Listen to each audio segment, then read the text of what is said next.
It's your Popboy.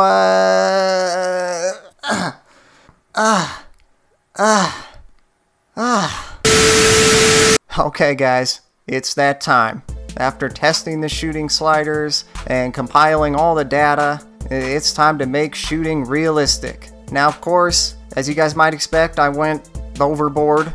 I mean, in terms of field goal percentage, three-point percentage, I've compared it all. I went through each team shooting percentage, individual player shooting percentage, comparing all those to real life, home, road, good opponent, bad opponent, hot night, cold night, contested, open, different types of shots, different spots on the floor. Also compared all that stuff to the numbers from the simulated games and a bunch more you don't even want to know about. I mean, it got just weird.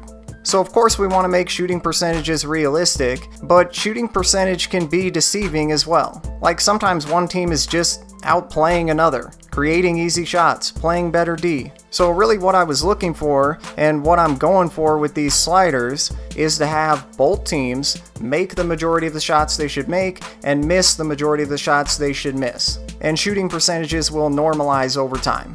Alright, so let's go to the sliders screen. Okay, here we are. We got close shot, mid-range, and three-point. And by the way, I've had some people ask me why I'm not doing a quote-unquote full slider set. I think a lot of people assume that it's not a full set unless we make some sort of adjustment to every single one of these sliders, but that's definitely not true. Okay, some of these sliders are great. They're perfectly realistic right where they are at default. Okay, we definitely don't want to adjust just for the sake of adjusting. We don't want to fix something that ain't broken. I guess our set is getting pretty close to being quote-unquote full, but it will always have some of these sliders on default. And also, guys, to avoid any confusion, I want to make sure everybody knows I'm just bringing this screen up here as an example just to show the adjustments. So the other sliders here that we're not focusing on for this video, they could be at anything, or they could be at default for Hall of Fame like they are now. Whatever, it doesn't matter because that's not the actual setting. So pay no attention to any of these other ones, just focus on the ones we're doing for that specific video. And of course, the full playlist link is down in the description as usual. There's timestamps in every description if you need to go back and look at any of the sliders we've already changed in the previous episodes. So right now we're just going to deal with these three shot success sliders: close, mid, and three. So I think it's pretty obvious that the main problem with the shooting sliders is that the CPU, especially as you go up in difficulty, just makes everything. I mean, I understand it's supposed to be more challenging as the difficulty goes up, but damn. You know it's too much when almost every game you play, there's like one or two average players on the CPU team who have like the hottest shooting night of their life on you. I mean, that's just not a coincidence. Clearly, the shooting sliders for the CPU are too high at default. There is a secondary problem that's not quite as bad, but it definitely is there. And that's the fact that it's a little too tough to hit outside shots for the user. Okay, you shouldn't have to get a green release just to have a decent chance to hit a perimeter shot with a player who's got like a 79 mid or 79 3. What I found with the user shooting sliders though is that they are very touchy, or you could say they're very responsive. It doesn't take much of an adjustment at all to make a real difference. Now the CPU sliders, on the other hand, those are a little more stubborn. But here's what we're going to want to do. Let's come back to the user, start there, close shot success. We're going to be going +1 on that from a default of 45 to 46. Mid-range, we're going +2 from 45 to 47. And three-point, we're going +2 as well from 45 to 47. All right, let's come over to CPU, start with close shot. We're going to be taking this one down 3. So -3 from a default of 55 to 52. Mid-range, we're going to be doing the same thing, taking it down 3 from 55 to 52.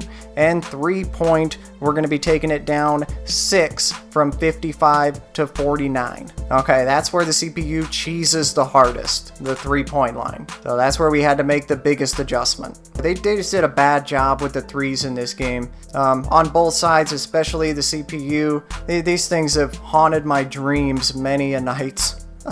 But anyway, we got down to 49s, very realistic at that spot, along with the mid at 52, the close at 52 for the CPU, and then of course the user 46 for close, 47 for mid, and 3. Now these specific numbers here, these are for Hall of Fame. So of course it's going to be difficult, just like it should be, but it's not unrealistically difficult. And if we do the same adjustments on any of these other difficulty levels, just adding or subtracting the same amount from whatever default level, whatever the starting point is for that difficulty level, if we do these same adjustments for any of these difficulty levels, that'll make the shooting match up with the difficulty level overall. So field goal percentages will be realistic over time.